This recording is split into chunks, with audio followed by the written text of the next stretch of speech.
Irmãos queridos, hoje a igreja celebra a solenidade, a festa do batismo do Senhor Jesus Cristo, que foi um dia muito especial na vida de Jesus. A partir desse dia, ele começou a cumprir a missão que o Pai lhe confiou. A partir desse dia, Jesus começou a anunciar o Evangelho. Jesus começou a alcançar pecadores que buscavam perdão. Jesus começou a perdoar e curar gente de todo mal, do corpo e da alma. Até o dia em que Jesus deu sua vida na cruz. Porque não há missão que venha de Deus que não inclua cruz, que não inclua a entrega daquele que recebeu a missão.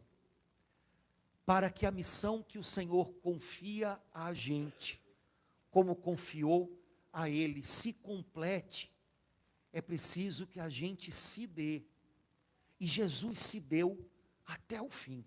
Mas tudo começou naquele dia em que Jesus entrou numa fila de pecadores para receber o batismo.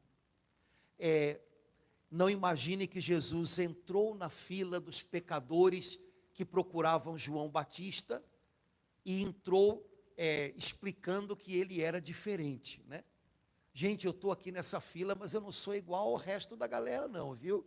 Eu estou aqui só para cumprir uma tarefa. Não, Jesus entrou na fila dos pecadores, assim como ele morreu no meio de dois pecadores, para mostrar para a gente que ele veio para estar do nosso lado de verdade.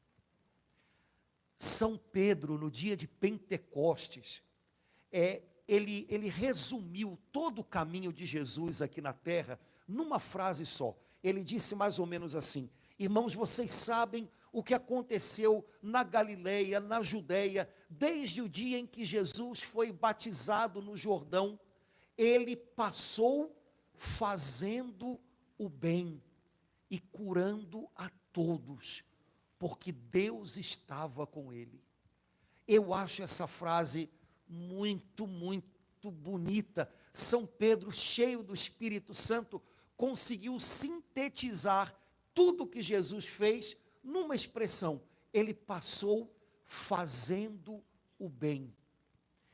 Irmãos, Jesus, esse mesmo Jesus que foi batizado no Jordão, que passou pela Galileia, pela Judeia, ele continua sendo real. Ele morreu na cruz, mas ele ressuscitou, ele está vivo. E cada vez que a gente se encontra aqui com ele, ele continua passando, fazendo o bem. Ele faz o bem que a nossa alma precisa. Ele faz o bem que cura os males que o mundo fez na gente. Ele faz o bem que ninguém pode fazer a não ser por ele. Mas ele continua passando no meio das pessoas que o buscam, fazendo o bem. Hoje eu tenho certeza que é isso que está acontecendo aqui com a gente. Enquanto a gente está aqui juntinho e junto com ele, ele está passando, fazendo o bem. A um ele faz o bem de dar esperança. A outro ele faz o bem de curar o corpo. A outro ele faz o bem de dar a sabedoria para a palavra certa, para a atitude certa. A outro ele faz o bem libertando de uma opressão maligna, mas na vida de cada um de nós, ele faz o bem na medida que a gente precisa. Hoje nós ouvimos a primeira leitura da palavra de Deus, é um trechinho do profeta Isaías, um homem que viveu, portanto, no Antigo Testamento, séculos antes de Jesus. Mas o Espírito Santo, ele fez Isaías ver como Jesus seria, como seria o Messias que ia chegar, e é o melhor retrato de Jesus que você pode encontrar. Não mostra para a gente as feições do rosto de Jesus, mas mostra para a gente o coração dele. E nesse retrato que o Espírito Santo deu a Isaías, do coração de Jesus, ele diz para a gente também como Jesus faz bem àqueles que o encontram. Como Jesus faz bem. E aí Isaías diz para a gente um monte de coisas importantes sobre ele. Primeiro, Isaías chama Jesus com um título, com um nome, que já devia nos deixar espantados. Nesse trechinho de Isaías, nesse retrato de Jesus, o Messias, Jesus, é chamado de servo. O servo. E já é algo a ensinar para a gente. Irmãos, a gente vive num mundo onde todo mundo quer ser patrão. Mas Jesus ensina a gente a ser servo. A gente vive num mundo que ensina a gente todo o tempo a mandar um pouco mais. E tentar controlar tudo um pouco mais. E tentar fazer as coisas ficarem do jeito que a gente quer. Às vezes quebrando as coisas. Mas Jesus veio a esse mundo. Ele é o Filho bendito de Deus. Ele veio a esse mundo como servo. Quando Jesus chegava num lugar, ele não chegava como um patrão. Eu não sei como é que um patrão chega, porque eu não sou, mas eu vou imaginar. Quando um patrão chega num lugar, ele chega pensando, ei, você tem que fazer isso para mim, você tem que fazer, eu quero que as coisas aqui sejam assim. Um patrão, quando chega, ele chega desse jeito. Jesus veio como servo. Onde chegava, ele chegava pensando, o que eu posso fazer por essas pessoas? Qual o bem que eu posso fazer por elas? Sabe, agora, mesmo Jesus tendo ressuscitado, e mesmo ele tendo voltado para junto do Pai, e estando à direita do Pai, mesmo sendo o Senhor de todas as coisas, ele continua tendo o coração de servo. Por isso, hoje ainda, eu creio que ele que está passando aqui para nos fazer o bem, ele olha para a gente pensando, qual é o bem que eu posso fazer para ela? Qual é o bem que eu posso fazer para ele? Ele sabe que pode, ele sabe que tem tanto a fazer por nós, e ele age ainda no meio de nós como servo, ele nos faz bem. Irmãos, iniciozinho de 2024, eu tenho certeza que você deve ter feito alguns propósitos para esse ano, alguns talvez bons, cuidar mais da sua saúde, fazer exercício. Hoje já é dia 8, né? Lembrando, só uma lembrança, né? Mas que bom. Mas pode ser que você tenha feito outros propósitos, porque dizem tanta coisa para a gente, talvez o propósito de ser mais patrão, talvez. Vamos aprender com Jesus e vamos no comecinho desse ano fazer o propósito de sermos mais servos.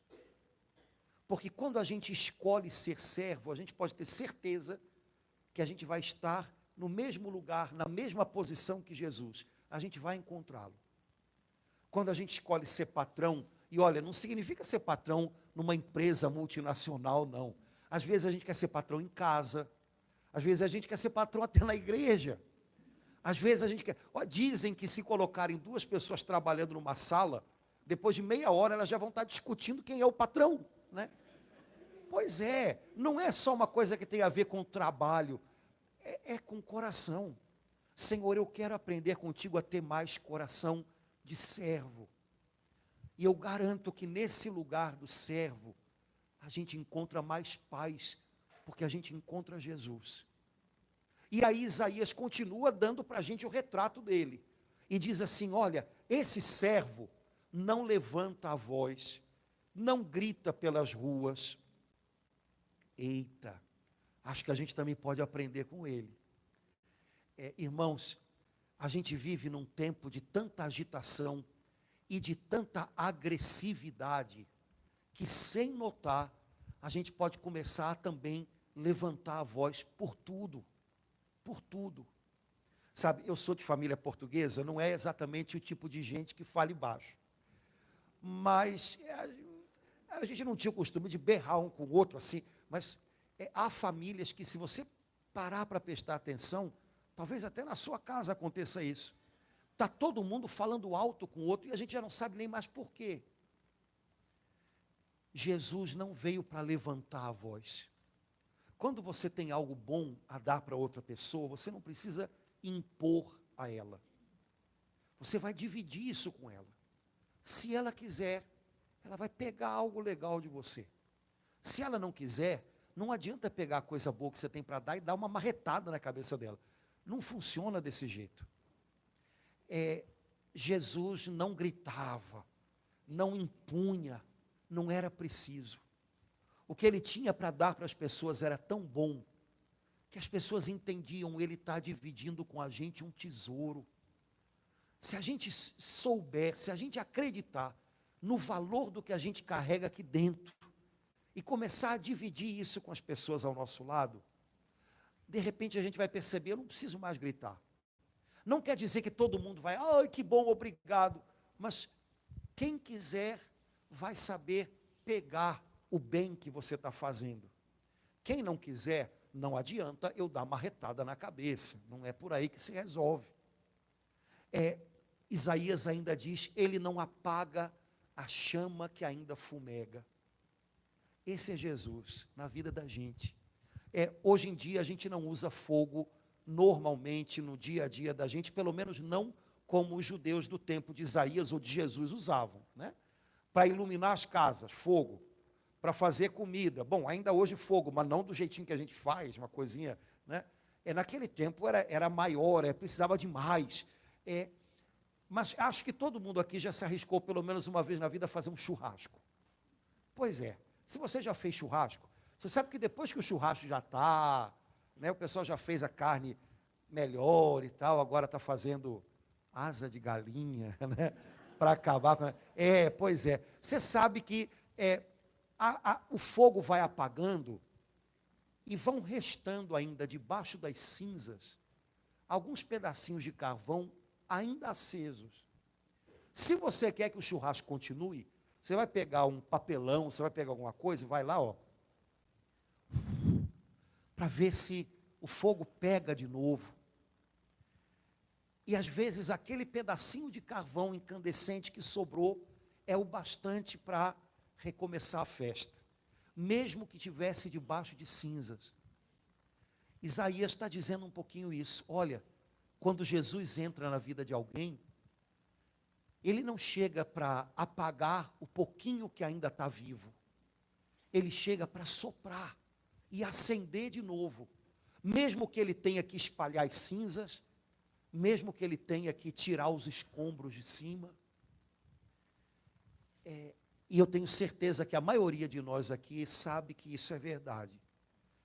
Quando Jesus entra na vida da gente, ele encontra o que ele encontra. E muitas vezes o que ele encontra é um monte de cinzas, porque a gente já gastou o que tinha, porque a festa já está para acabar, porque... E aí Jesus chega na vida da gente, e ele não chega dizendo, você já não tem mais jeito mesmo, hein? Eu não sei mais o que fazer de você. Ele afasta as cinzas e sopra, para ver se o pouquinho que ainda está vivo aqui dentro, pega de novo. Quando Jesus entra na vida da gente, ele às vezes nos encontra muito descrente, só com um restinho de fé, lá no fundo. E aí a gente pensa até, Senhor, eu precisava tanto que a minha fé aumentasse. Mas Jesus não chega para dizer, pois é, você não tem fé o bastante. Ele chega para soprar as cinzas e para ajudar a gente a renovar essa fé. Não importa se você tenha só um pouquinho. Ele disse que bastava ser do tamanho de um grão de mostarda. Para ele é o bastante. Ele vai ajudar. Ele vai acender isso de novo. Quando Jesus entra na vida da gente, ele às vezes nos encontra muito sem esperança. Às vezes sem nem muita vontade de viver. E ele não chega para dizer, acabou mesmo. De jeito nenhum. Ele chega dizendo, olha, eu ainda tenho coisas para você, viu? Você ainda precisa aprender algo. Você ainda não aprendeu tudo que eu tenho para te ensinar. E aí ele sopra as cinzas e ajuda a gente a reencontrar um pouco mais de esperança para recomeçar. Jesus é aquele que tem o poder de fazer o recomeço que a gente precisa. E aí Isaías continua dizendo, olha, ele veio para curar os que estavam cegos. Ele veio para tirar os cativos da prisão e livrar do cárcere os que estavam nas trevas. Quando eu escuto essa frase, livrar do cárcere os que estavam nas trevas, eu fico lembrando de como eram as prisões no tempo de Jesus e no tempo de Isaías. Quando a gente vai à Terra Santa, levam a gente num lugar que são as ruínas da casa de Caifás. Já ouviu falar desse nome, né? O sumo sacerdote que condenou Jesus da parte dos judeus. E na casa de Caifás tem uma cisterna, que na verdade no tempo dele era como uma lixeira, que na verdade foi o lugar onde jogaram Jesus, para que ele esperasse ser julgado. Você desce por ali, tem uma escadinha, e aí você entra naquele lugar, e tem luzes, para a gente poder fazer uma oração, mas se desligarem a luz, você não enxerga um palmo na frente do nariz. Sabe o famoso fundo do poço? É lá. Você não vê nada. Jesus foi descido por um buraco, amarraram ele por aqui, desceram ele naquele buraco, e ele passou a noite ali esperando para depois ser levado para Pilatos. Não se vê nada. No tempo de Jesus, de Isaías, as prisões eram lugares onde você entrava e ficava nas trevas, no escuro. Você pode imaginar o medo que dava? Será que tem bicho aqui? O que tem aqui dentro? Quando é que vão me tirar daqui? Pois a Bíblia diz, Jesus veio para tirar das prisões os que estavam nas trevas. É bem isso. Sabe, irmãos, as maiores prisões que são construídas na vida de alguém, não são as que são construídas fora, porque podem construir prisões fora e colocar a gente lá, mas ainda assim não aprisionam a alma da gente. As piores prisões são as que a gente faz dentro, e essas às vezes são muito escuras, a gente se perde dentro delas, pois Jesus veio, e olha, pelo que Isaías está falando aqui, eu entendo uma coisa, ele tem a chave dessas prisões, ele tem a chave que abre essas portas, que a gente não consegue abrir, porque a gente está trancado lá dentro. Ele tem a chave que abre a porta do meu medo, que abre a porta da minha insegurança, que abre a porta do meu sentimento de rejeição, de abandono, de tristeza. Ele tem a chave, ele pode abrir tudo isso. E ele abre quando a gente deixa ele passar na nossa vida e a gente se entrega nas mãos dele. Senhor, tem prisões dentro que só você pode abrir. Eu confio em ti. Eu sei que a tua luz pode iluminar a escuridão que eu tinha aqui dentro. Irmãos, Jesus é a luz da vida. Onde ele chega, ele brilha. E ele pode chegar na prisão mais escura, ele acende a alma da gente, ele acende a vida da gente. E isso pode começar hoje, se a gente confiar nele e teimar em confiar, cada dia de novo, como se fosse o primeiro. O trechinho do evangelho que a gente ouviu, descreve para a gente esse primeiro dia de missão de Jesus. A partir desse dia no Jordão, começou tudo. Começou e ainda não acabou. Porque Jesus continua curando, libertando, salvando, brilhando no escuro de quem se entrega a Ele. O trechinho que a gente ouviu hoje é tirado do Evangelho de São Marcos. E lembra que João Batista pregava, e João Batista dizia um negócio muito legal: depois de mim vem alguém mais forte do que eu. Ele estava falando de Jesus. Sabe, eu gosto dessa frase, eu acho que é uma frase que a gente podia aprender a repetir. Você vai lá conversar com o pessoal da sua casa, você está com um filho ou uma filha que está passando por problemas, e você precisa ter uma conversa, e você ora, e pede ao Senhor que ajude você a acolher o que Ele vai dizer, o que ela vai dizer, sem perder a sua tranquilidade, a sua paciência. E aí você podia lembrar da frase de João: e dizer para você mesmo: eu vou conversar com meu filho, eu vou conversar com a minha filha, mas eu creio que depois de mim vem um outro, Jesus. E ele é mais forte do que eu. E ele vai fazer o que eu não posso. Quando você for conversar com alguém, lembra disso. A nossa tarefa é abrir caminho para ele. Não é ter a solução pronta. A gente não tem nem para a gente, que dirá para os outros, né? Então a minha tarefa não é ter uma conversa definitiva, bati o martelo e acabou, resolvido. A maioria das vezes não dá para ser assim. A minha tarefa é conversar e na minha conversa abrir caminho para Jesus chegar. Onde eu não consigo. Depois de mim vem um outro, que é mais forte do que eu. Ele pode o que eu não posso, ele chega onde eu não chego. João sabia disso. Às vezes eu acho que a gente esquece, a gente acha, ou a gente se cobra, que a gente tem que dar um jeito, é a gente que tem que dar um jeito. Jesus dá um jeito. A gente colabora, quando não atrapalha, viu? Então, João diz: eu batizo, eu mergulho vocês na água gelada do Jordão. Ele vai batizar, ele vai mergulhar vocês no Espírito Santo. Irmãos, a gente vai sendo mergulhado em tanta coisa ao longo dessa vida. A gente até usa essa expressão, né? Eu estou com um problema até aqui, se não até aqui. Né? Eu acho que eu estou quase afundando nessa história. Jesus pega a gente e mergulha a gente no Espírito Santo, para que a gente possa ter forças para enfrentar os naufrágios da vida, mas ele nos enche do Espírito Santo. Enquanto João pregava falando de Jesus, Jesus chega e pede para ser batizado. João deve ter ficado espantado: meu Deus, o que é isso? Mas ele entende que é para ser assim. E enquanto Jesus é batizado, os céus se abrem e o Espírito Santo mostra a sua presença através da figura de uma pomba.